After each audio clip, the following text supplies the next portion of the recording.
pessoal, vamos dar sequência aí aos nossos estudos dentro da Convenção Americana sobre os Direitos Humanos. Iniciando então a partir do artigo 13. Já comentei com vocês que é um artigo muito importante da declaração, que merece aquela sua atenção especial, pois fala de uma liberdade muito comentada e que merece atenção mesmo por ser ampla, mas que tem que ser usada com o devido cuidado. Eu estou falando da liberdade de expressão, liberdade de pensamento. A convenção fala pra gente que toda pessoa tem direito à liberdade de pensamento e de expressão, e que esse direito compreende a liberdade de buscar, receber e difundir informações e ideias de toda natureza, sem consideração de fronteiras, seja verbalmente ou por escrito, de forma impressa ou artística, ou por qualquer outro processo de escolha. Olha como é amplo esse direito. Olha só o quanto pode ser exercido de várias maneiras. Buscar, receber, difundir informações, ideias de qualquer natureza. Então, se você conta uma história, se essa história seja real ou fictícia, se você leva informações sobre o mundo, sobre noticiário, sobre vida pessoal de alguém, tudo isso é liberdade de pensamento e expressão. Se você escreve, faz de uma forma escrita ou faz de forma verbal, tudo isso é liberdade de pensamento e expressão. E observe que a convenção fala que essa liberdade é sem fronteiras. Aí, isso é hoje ainda mais reforçado porque vivemos numa era digital, onde que você escreve, o que você fala hoje aqui pode ser ouvido, pode ser lido por uma pessoa que esteja do outro lado do planeta. Então, ainda mais essas fronteiras são cada vez menos consideradas, né? Ou mais desconsideradas. Observe, então, o artigo. Lembre aqui do sem fronteiras para sentido de prova. A banca gosta de dar uma incrementada nisso aí. Lembre que a liberdade de expressão ela pode ser verbal ou escrita, que pode ser impressa, que pode ser artística, ou por qualquer outro meio de escolha. A pessoa utilizou dessa liberdade para se expressar, para expor o seu pensamento, seja de forma artística, de forma profissional, em forma de notícia, em forma de simplesmente expressar o que ela está sentindo, tudo vai ser enquadrado dentro dessa liberdade, belezinha? 2. O exercício do direito previsto no inciso precedente não pode estar sujeito à censura prévia, mas às responsabilidades ulteriores. Olha que legal isso aqui. Você pode ser tapado, vir lá e tapar sua boca, fazer uma censura prévia, ou segurar suas mãos para você não escrever? Não. Você não pode ser limitado antes mesmo de se expressar. Nós temos a liberdade de expressar o que a gente quiser, eu não posso ser censurado dessa minha liberdade. Então não pode haver essa censura prévia. Mas, em contrapartida, eu posso ser responsabilizado posteriormente. Responsabilidades ulteriores. O que é isso? Fala aí o que quis, né? Aquele ditado lá antigo que falou o que quer dar bom dia cavalo? Pois bem, falou o que quis, não falou? Se a sua fala gerou algum tipo de consequência ruim, você pode ter responsabilidades a ser atribuídas. Imagine só que com a sua fala, ou com sua escrita, ou com sua manifestação de pensamento, você atingiu a honra de alguém, acabou injuriando alguém. Você pode ser responsabilizado por isso? Claro. Tá? Então, as responsabilidades ulteriores são plenamente aplicáveis. Falando em responsabilidades ulteriores, o inciso fala pra gente que devem ser expressamente fixadas em lei e, se necessárias, para assegurar: letra A, o respeito aos direitos e à reputação das demais pessoas, e letra B, proteção da segurança nacional, ordem pública, saúde moral públicas. Então, essa responsabilização ela já é prevista em lei. Temos lá os crimes contra a honra, que falamos na aula passada. Temos as possibilidades de indenização por dano moral lá no Código Civil. Então, tem as previsões legais que trazem essa responsabilização e vem principalmente para assegurar o respeito ao direito do próximo. Também proteger a segurança tanto nacional como da ordem pública, da saúde, da moral públicas também. Beleza? Ainda dentro do artigo 13, nós temos aí o tópico 3, que fala que não se pode restringir o direito de expressão por vias ou meios indiretos, tais como o abuso e controles oficiais ou particulares de papel de imprensa, de frequências radioelétricas ou equipamentos e aparelhos usados na difusão de informações, nem por qualquer outros meios destinados a obstar a comunicação e circulação de ideias ou opiniões. O que é isso aqui, gente? Vamos resumir em uma palavra. Tá escrito aqui, ó, censura. Tá? Isso aqui a gente resume em uma palavra. Pode ter censura? Pode ter esse controle aí para censurar? Não, tá? Não se pode restringir censurando. 4. A lei pode submeter os espetáculos públicos a uma censura prévia, com o objeto exclusivo de regular o acesso a eles para proteção da moral da infância e adolescência, sem prejuízo do disposto anterior. Então, quando você vai assistir um filme, ou uma peça, ou qualquer coisa artística, não tem lá a classificação de idade? A partir de 12 anos, a partir de 14, acima de 18, quando o negócio é muito pesado.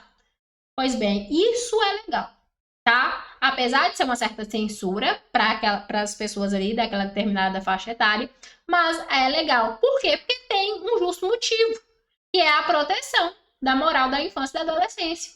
Então, se apenas pessoas com mais de 14 anos estão autorizadas a ver aquilo, é porque considera-se que os que têm idade inferior a isso não têm ali um psicológico preparado ou que não é adequado para aquela idade. Aí sim pode. Quando você vê isso lá no filme, na série, ou num espetáculo que aconteça pessoalmente, uma peça de teatro, musical, o que quer que seja, é plenamente aplicável, é plenamente válido.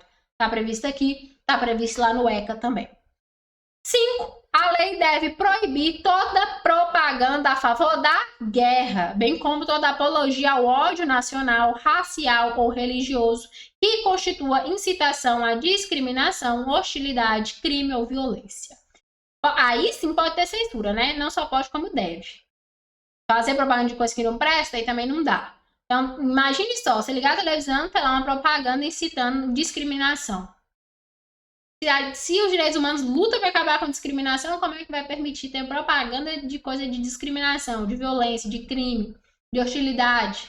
Aí não, né? Aí sim pode meter a censura, pode cortar mesmo, porque atrapalharia a ordem pública, a moral e tudo quanto. Então, aí sim pode ir lá e proibir qualquer tipo de propaganda nesse sentido. Artigo 14, vamos lá? Toda pessoa atingida por informações inexatas ou ofensivas emitidas em seu prejuízo por meio de difusão legalmente regulamentados ou que se dirijam ao público em geral tem direito a fazer, pelo mesmo órgão de difusão, sua retificação ou resposta, nas condições que estabelecem lei. Vamos lembrar aqui de um caso recente? Jogo do Tigrinho, lá no Fantástico. Uma reportagem de, 30 segundos. Que colocou para moer nos influencers todos que fazem esse tipo de propaganda, que trabalham com esse tipo de empresa, né? Divulgando essas empresas. Ao mesmo órgão, o mesmo meio de informação, de difusão, que no caso aqui do nosso exemplo foi lá a rede de televisão, que foi usado para levar informações, se forem consideradas que essas informações são ofensivas ou inexatas, mentirosas, com conteúdo inverídico, ele pode ser usado para que haja a retificação ou a resposta dessas informações. Quer outro exemplo recente? Larissa Manoela. Ela não foi lá e falou mal da mãe e tudo, que a mãe fazia isso e aquilo outro. A mãe poderia ter lá o direito dela de resposta? Poderia. Tá? Inclusive a mídia ia adorar, né? Que ia ficar um verdadeiro ping-pong. Então, o mesmo meio de difusão que foi legalmente utilizado para trazer informações inverídicas, inexatas, ofensivas, pode ser utilizado para que haja retificação ou a resposta a essas informações. Tópico segundo aí, em nenhum caso a retificação ou a resposta eximirão das outras responsabilidades legais que houver ocorrido. Indenização, né? Não quer dizer que eu tive direito de retificar ou de dar a resposta que eu não vou ter direito de pedir lá a minha indenização. Ou sim, uma coisa não exime a outra. Terceiro, para a efetiva proteção da honra e da reputação, toda publicação ou empresas jornalísticas, cinematográficas, de rádio ou de televisão deve ter uma pessoa responsável que não seja protegida por imunidade nem goce de foro privilegiado. Então, a honra tem que ser protegida, preservada, a reputação também.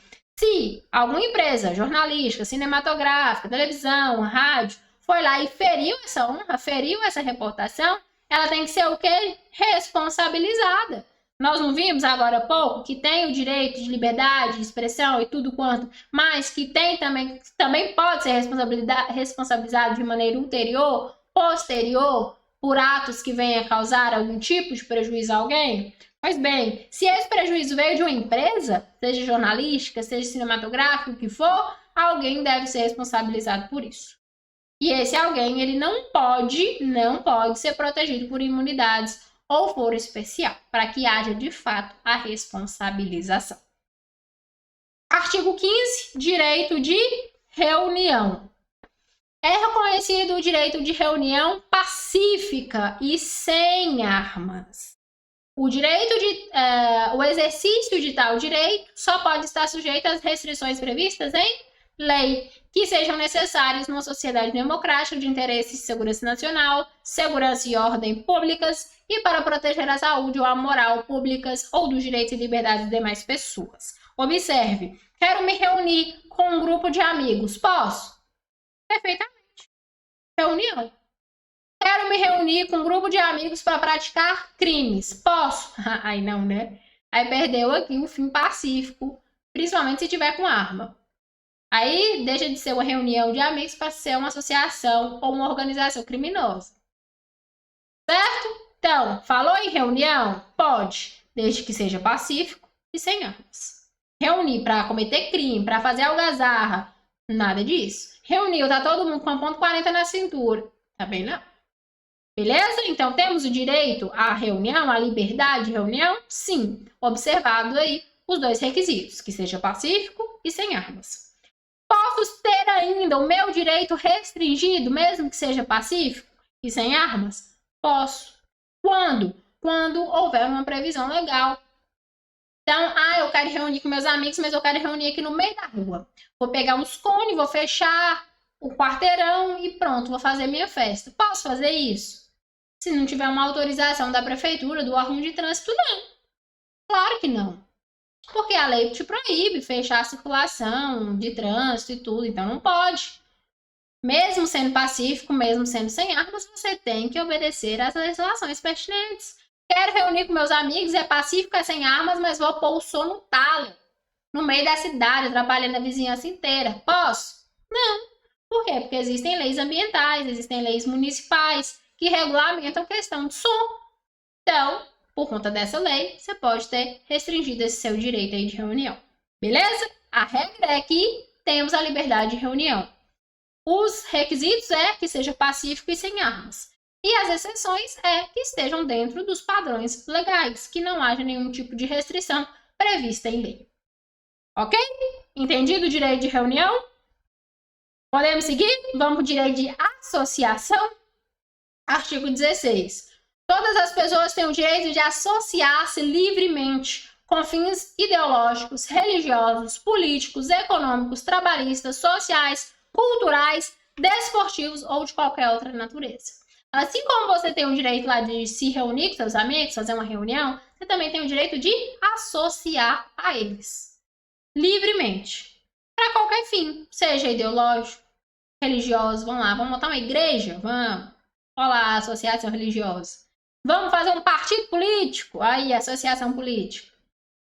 Vamos fazer uma associação desportiva? Olá, as torcidas organizadas. Então, tem a liberdade de associação com o fim que queira. Obviamente, fins lícitos, né? Mesmo exemplo vou usar. Posso associar Um grupo de pessoas aqui para cometer crime, aí vira associação criminosa. Pode? Não, é crime. É um crime. Só associar já é crime, né? Então, não pode. Para cometer ilícito, é óbvio que não, né? A liberdade é dentro daquilo que é lícito e é legal. 2. O exercício de tal direito só pode estar sujeito às restrições previstas em lei, que sejam necessárias numa sociedade democrática, assegurando o interesse e a segurança nacional, a ordem pública e tudo quanto. Mesma coisa do artigo anterior. Existem restrições em lei para as associações? Existem. E aí a lei pode restringir esse direito. Mais uma vez, mesmas regras do artigo anterior. Terceiro tópico, o disposto nesse artigo não impede a imposição de restrições legais e mesmo a privação do exercício do direito de associação aos membros das Forças Armadas e da Polícia. Então, quando a gente fala de Forças Armadas, quando a gente fala de polícia, por estarem vinculados ao direito militar, esse direito de associação, ele pode ser restringido, certo? Então, pode haver a privação desse direito quando a gente fala especificadamente dessas pessoas vinculadas aí ao direito militar. Artigo 17, proteção à família. A família é elemento natural e fundamental da sociedade, deve ser protegida pela sociedade e pelo Estado. Quando a gente fala de família, é reconhecido não só pela Convenção, mas também por outras legislações, como fundamental, como algo essencial. A gente consegue enxergar comunidade, sociedade sem o Instituto da Família? Não. Porque se não tiver família, não tem sociedade, não tem comunidade. Então é algo que uma coisa depende da outra. E aí é por isso que a Convenção traz essa definição como elemento natural e fundamental dentro da sociedade. E não só qualifica dessa maneira, como impõe que deve ser protegida pela sociedade onde ela está inserida e também pelo Estado. Então, o Estado tem essa responsabilidade para com a família de proteção. 2. É reconhecido o direito do homem e da mulher de contraírem casamento e fundarem uma família, se tiverem a idade e as condições para isso exigidas pelas leis internas, na medida que não afetem o princípio da não discriminação estabelecidos na Convenção. Vamos lá. Direito do homem e da mulher contrair casamento e fundar uma família. Aqui está escrito que obrigatoriamente tem que ser o homem com a mulher ou a mulher com o homem? Não. Aqui diz que o homem e a mulher têm o direito de contrair casamento e fundar uma família. Agora, se é homem com homem, mulher com mulher, aqui não tem determinado. O que aqui determina é que as condições para esse casamento vão estar nas leis internas de cada país. Então, é o país que vai decidir se o casamento só vai poder entre pessoas de sexos opostos, homem com mulher, mulher com homem, ou se pode também com pessoas do mesmo sexo. Certo?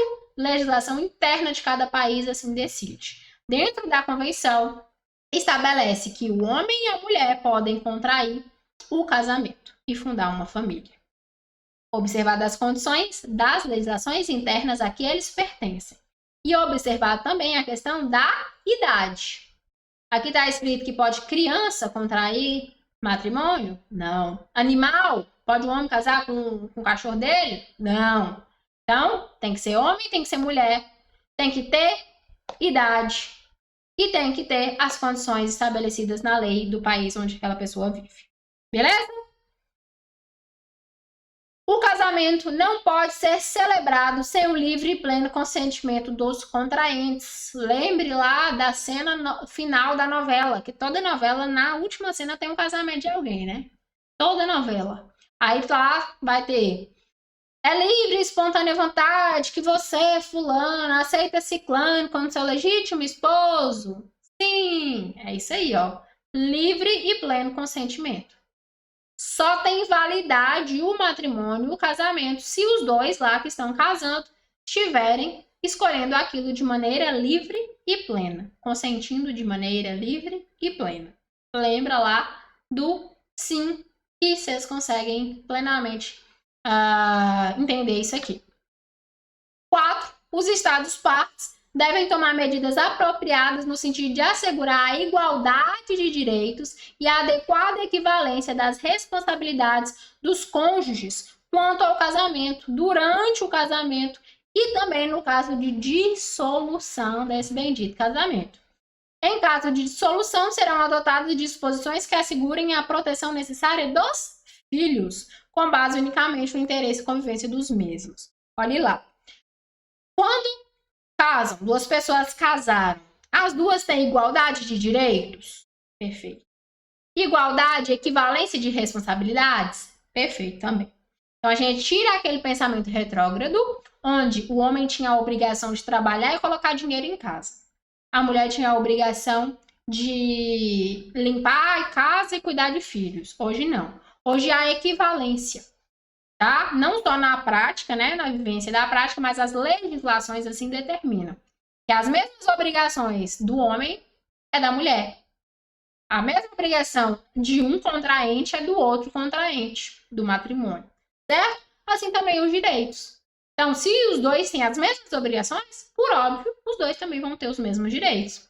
Se um quer uma coisa, tem o direito de escolha, e o outro não quer, ele também tem o direito de escolha. Então, não haverá obrigatoriedade por parte de um sobre o outro. Mesmos direitos e mesmas obrigações dentro do matrimônio. Não só no que se refere à duração, enquanto estiver durando aquele casamento, mas também na sua dissolução. Então, chegou a ter um divórcio, uma dissolução do casamento, tem lá os bens que foram contraídos. O que é que vai acontecer? Dividido de maneira igualitária. Igualdade, tá? E aí a legislação ainda traz a proteção necessária aos filhos. Então, toda dissolução de casamento onde existem filhos ali daquele casal, vai haver a proteção dessas crianças. Então, vai ser fixado ali a residência daquela criança, a guarda daquela criança, pensão alimentícia para aquela criança, tudo com olhares a proteger o menor, aquele filho menor. Beleza? 5. A lei deve reconhecer iguais os direitos tanto dos filhos nascidos fora do casamento, como aqueles nascidos no casamento. Então, imagine só, aquela bendita pessoa que tem filho lá dentro do matrimônio e fora do matrimônio. Aí morre. Morreu, acabou. E a herança, como é que nós vamos fazer? Vai dividir igualmente para todos os herdeiros. Para os filhos lá do matrimônio, para os filhos também por fora. Da mesma maneira, todos os filhos vão ter os mesmos direitos, iguais direitos. Ok? Compreendido? Podemos ir para o artigo seguinte, artigo 18. Direito ao nome. Toda pessoa tem direito a um pré-nome. E o nome dos seus pais ou de um destes. Quando a gente fala de pré-nome, nós estamos falando desse nome que a gente é chamado normalmente. Esse que é o nosso primeiro nome. Então, o meu pré-nome é Isabela. Eu tenho direito a ter este pré-nome, acrescido do nome dos meus pais. O que é o nome dos meus pais? Os meus sobrenomes, que a gente chama, né? Então, eu recebo um sobrenome do meu pai e um sobrenome da minha mãe, via de regra. Então, eu tenho o meu pré-nome, que é esse meu primeiro nome, que eu vou ser chamada por ele popularmente aqui na vida social. E tem os meus sobrenomes, que a lei chama de nome dos pais, para compor, então, o meu nome completo. Beleza? Pré-nome, o primeiro. Nome dos pais, os que a gente chama de sobrenomes. Posso ter um nome só de um dos pais? Pode. Segundo a legislação, pode ser de um só também. Então, por isso que a gente vê algumas pessoas, principalmente pessoas mais velhas, né? Que só tem um sobrenome. José da Silva. José é o prenome, da Silva é o nome que ele recebeu lá, provavelmente do pai dele. Ok? A lei deve regular a forma de assegurar a todos esse direito mediante nome fictício, se for necessário. Então, hoje em dia, a criança já sai lá de dentro do hospital devidamente registrada, né? Justamente para assegurar esse direito aqui ao nome. 19. Toda criança tem direito às medidas de proteção que a sua condição de menor requer por parte da sua família, da sociedade e do Estado. Criança, quando a gente fala de criança, nós estamos falando de um ser hipossuficiente. Se ela não for cuidada, o que acontece com a criança? Morre. Ela não sabe produzir o próprio alimento, ela não sabe ganhar o próprio dinheiro para comprar o que precisa, ela não sabe se vestir sozinha, ela não sabe que das regras que existem na sociedade, de convivência, de legislação, de nada. Então, ela precisa de alguém para cuidar, proteger ela ali em tempo integral. Então, quando a gente fala de criança, nós estamos falando de medidas de proteção enquanto dura essa condição. Obviamente, vai crescendo, vai aprendendo ali no decorrer dos anos, se torna adolescente, chega a falta adulto, ok. Mas enquanto é criança, precisa dessa proteção. E a legislação fala que a proteção não vem somente da família, como também da sociedade do Estado. Então, essa proteção integral, o tempo inteiro, via de regra, vem de quem? Da família. Pai, mãe, avô, avó, a família.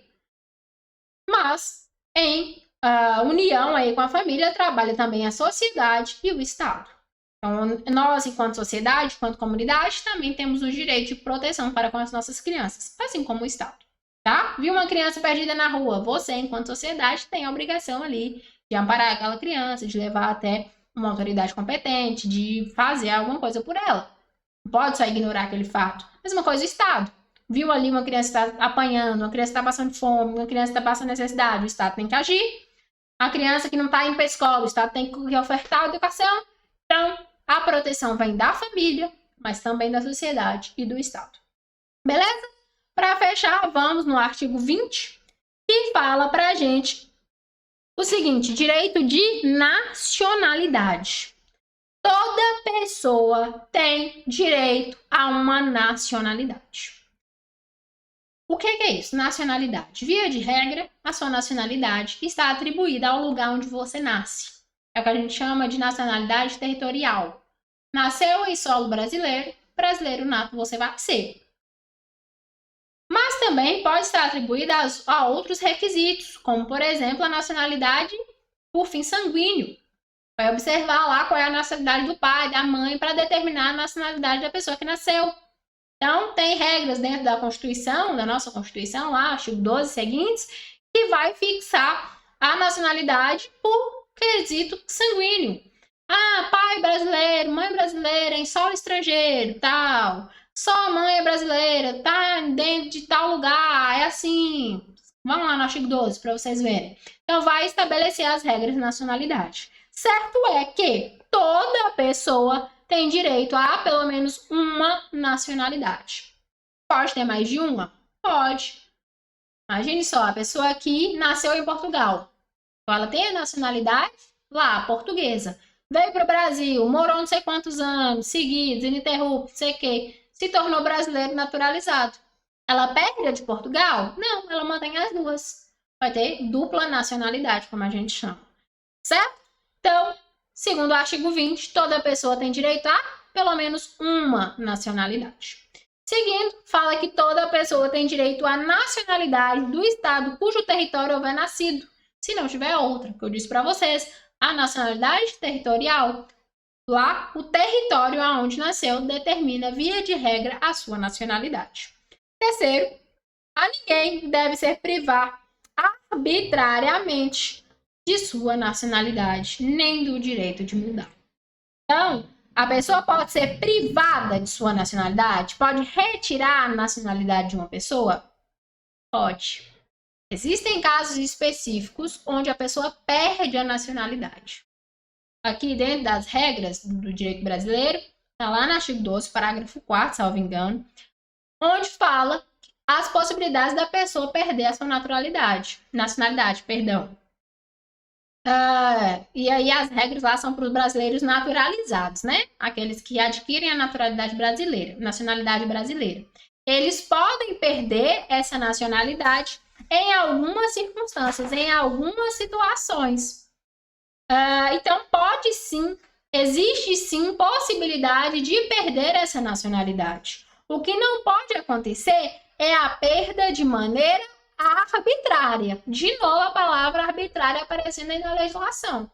Então, chega lá, impor, sem observar a legislação, sem observar regra nenhuma, que perdeu a nacionalidade, aí não pode, tá? A perda, sim, ela pode acontecer, desde que legal, fundada em lei, observados os preceitos da legislação. De maneira arbitrária, não, ok? Então, prestem atenção na palavra arbitrária. E a pessoa pode ser privada de mudar de nacionalidade? Também não, de maneira arbitrária. Ela não pode perder, ela não pode ser retirado dela esse direito de mudar de nacionalidade. Pode sim mudar, caso queira. Dou como exemplo os alunos sempre os jogadores de futebol. Aqueles que jogam muito bem, mas nascem lá num país que não tem relevância nenhuma no mundo do futebol, que não tem seleção boa e tal. Aí ele joga bem demais e ele quer fazer parte de uma seleção do mundo, de uma seleção de futebol do país bacana, bom. Aí ele muda de nacionalidade. Ele deixa de ser, por exemplo, da Guiana francesa para ser francês, para jogar lá na seleção da França e ganhar a Copa do Mundo. Então ele pode sim mudar de nacionalidade, tá? Não pode ser privado disso. Artigo 21 diz que toda pessoa tem direito ao uso e gozo dos seus bens. A lei pode subordinar esse uso e gozo ao interesse social. Nenhuma pessoa pode ser privada de seus bens, salvo mediante pagamento de indenização justa por motivo de utilidade pública ou de interesse social, e nos casos e na forma estabelecidos em lei. E, por fim, tanto a usura quanto qualquer outra forma de exploração do homem pelo homem deve ser reprimidos pela lei. Aqui nós estamos falando do direito de propriedade. Como nós vimos lá na Declaração Universal, nós temos o direito de propriedade? Temos. Posso comprar, posso vender, posso ter meus bens? Perfeitamente. Toda pessoa tem direito de usar, de gozar de seus bens, tá? Direito de propriedade. E esses meus bens são subordinados ao interesse social? Segundo a Convenção, sim. Lá na Declaração não fala sobre isso, né? Sobre essa função social, sobre esse interesse social. Mas aqui na Convenção, sim. Até ficar atento aí a essa diferença entre as duas leis. Então, quando a gente fala de convenção, ela diz pra gente que a nossa propriedade está subordinada ao interesse social. Como quem diz o seguinte: olha, você mora aqui na sua casa, mas sua casa vai ter que ser desocupada, desapropriada para construir um hospital. Pede a sua licença, se retire, porque o interesse social, ele sobrepõe o interesse individual. Então, você pode ser convidado a te retirar para obedecer o interesse social da propriedade, tá? Só que a mesma lei diz pra gente que essa desapropriação, ela só acontece mediante indenização. Então, você tem que ser indenizado para isso. E a indenização deve ser justa. Beleza? Esse é o artigo 21. O artigo 22 fala sobre o direito de circulação e de residência. Ele fala pra gente... O artigo 22 fala pra gente sobre o direito de circulação e de residência. Mas esse nós vamos deixar para o próximo bloco. A gente pega a partir aqui, já bateu o nosso tempo. Então, a gente pega a partir do artigo 22 no próximo bloco, para vencer aí todos os artigos e passar a tratar da Comissão e da Corte Interamericana. Então, eu te espero daqui a pouquinho. Só beber uma aguinha, ajeitar na cadeira, vai lá, bebe uma água também, estica as pernas para a gente voltar e continuar a partir do artigo 22 da nossa convenção. Te espero.